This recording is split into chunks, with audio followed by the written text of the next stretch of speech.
sheep, and the Lord is my shepherd, watching over my soul to keep guarding over me ever, watching wherever I go. And when the winds blow, He is my shelter, and when I'm lost and alone, He rescues me. And when the lion comes, He is my victory, constantly watching over me. He is constantly watching over me. A Journey Through the Bible, Day 172 of 365, Tuesday, June the 21st, 2022. Today's reading, 1 Kings chapter 22, verses 29 through 40, 2 Chronicles chapter 18, verses 28 through 34, and chapter 19, verses 1 through 7, Psalm 82, 2 Chronicles chapter 19, verses 8 through 11, and chapter 20, verses 1 through 13. Here is the record of Ahab's death, while Jehoshaphat is rebuked for having an alliance with Ahab. Psalm 82 is a plea for uprightness.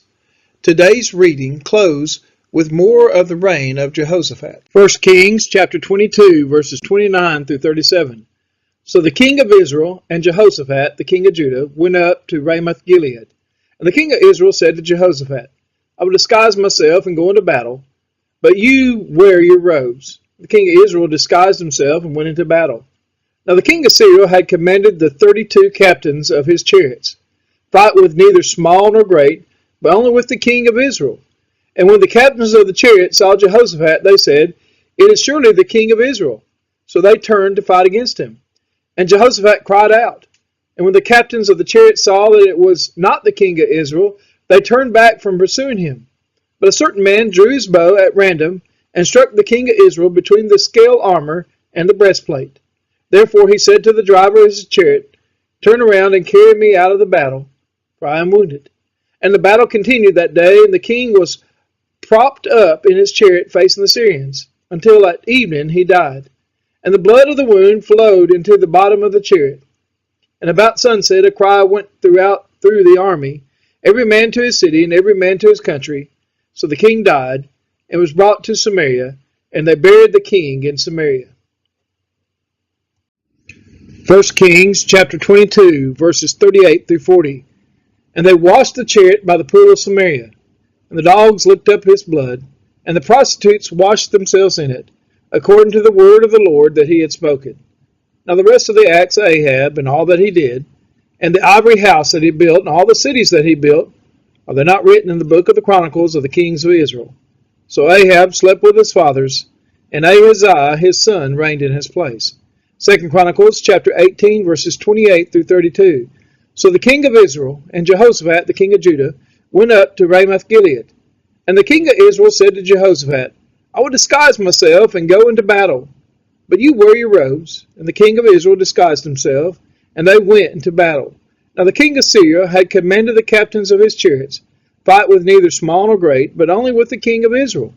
As soon as the captains of the chariots saw Jehoshaphat, they said, It is the king of Israel. So they turned to fight against him. And Jehoshaphat cried out, and the Lord helped him.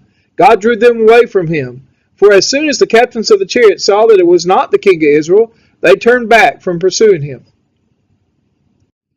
2 Chronicles chapter 18, verses 33 through 34. But a certain man drew his bow at random, and struck the king of Israel between the scale armor and the breastplate. Therefore he said to the driver of his chariot, Turn around and carry me out of the battle, for I am wounded. And the battle continued that day, and the king of Israel was propped up in his chariot, facing the Syrians until evening. Then at sunset he died. 2 Chronicles chapter 19, verses 1 through 7. Jehoshaphat, the king of Judah, returned in safety to his house in Jerusalem. But Jehu, the son of Hanani the seer went out to meet him and said to King Jehoshaphat, "Should you help the wicked and love those who hate the Lord? Because of this, wrath has gone out against you from the Lord. Nevertheless, some good is found in you, for you destroyed the Asherahs out of the land and have set your heart to seek God." Jehoshaphat lived at Jerusalem, and he went out again among the people, from Beersheba to the hill country of Ephraim, and brought them back to the Lord, the God of their fathers. He appointed judges in the land in all the fortified cities of Judah, city by city. And he said to the judges, "Consider what you do, for you judge not for man, but for the Lord. He is with you in giving judgment. Now then, let the fear of the Lord be upon you. Be careful what you do, for there is no injustice with the Lord our God, or partiality, or taking bribes." Psalm chapter 82, verses 1 through 8. A psalm of Asaph. God has taken his place in the divine council. In the midst of the gods he holds judgment. How long will you judge unjustly and show partiality to the wicked? Selah. Give justice to the weak and the fatherless. Maintain the right of the afflicted and the destitute.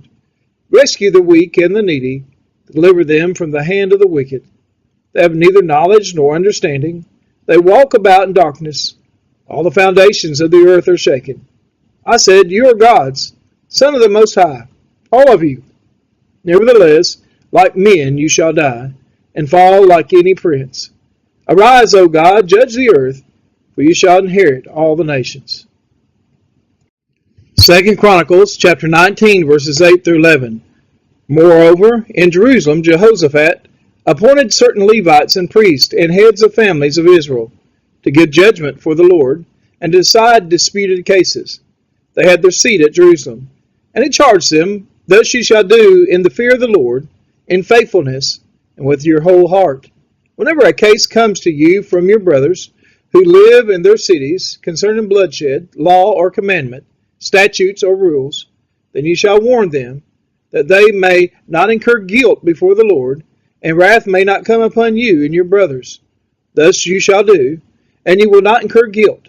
And behold, Amariah the chief priest is over you in all the matters of the Lord, and Zebadiah the son of Ishmael, the governor of the house of Judah, in all the king's matters. And the Levites will serve you as officers. Deal courageously, and may the Lord be with the upright." 2 Chronicles chapter 20, verses 1 through 7. After this, the Moabites and the Ammonites, and with them some of the Meunites, came against Jehoshaphat for battle. Some men came and told Jehoshaphat, "A great multitude is coming against you from Edom, from beyond the sea, and behold, they are in Hazazon Tamar, that is in Gedi." Then Jehoshaphat was afraid and set his face to seek the Lord, and proclaimed a fast throughout all Judah. And Judah assembled to seek help from the Lord. From all the cities of Judah they came to seek the Lord. And Jehoshaphat stood in the assembly of all Judah and Jerusalem, and in the house of the Lord, before the new court, and said, "O Lord, God of our fathers, are you not God in heaven? You rule over all the kingdoms of the nations. In your hand are power and might, so that none is able to withstand you. Did you not, our God, drive out the inhabitants of this land before your people Israel, and give it forever to the descendants of Abraham your friend?" 2 Chronicles chapter 20, verses 8 through 13. "And they have lived in it, and have built for you in it a sanctuary for your name, saying, If disaster comes upon us, the sword, judgment, or pestilence, or famine, we will stand before this house and before you, for your name is in this house, and cry out to you in our affliction, and you will hear and save. And now behold, the men of Ammon, and Moab, and Mount Seir, whom you would not let Israel invade when they came from the land of Egypt, and whom they avoided and did not destroy. Behold, they reward us by coming to drive us out of your possession, which you have given us to inherit it. O our God, will you not execute judgment on them? For we are powerless against this great horde that is coming against us. We do not know what to do, but our eyes are on you."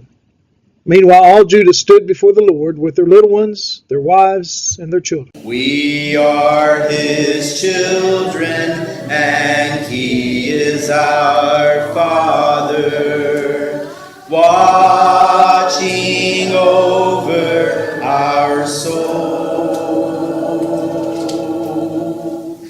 Great is his love for his sons and his daughters, watching with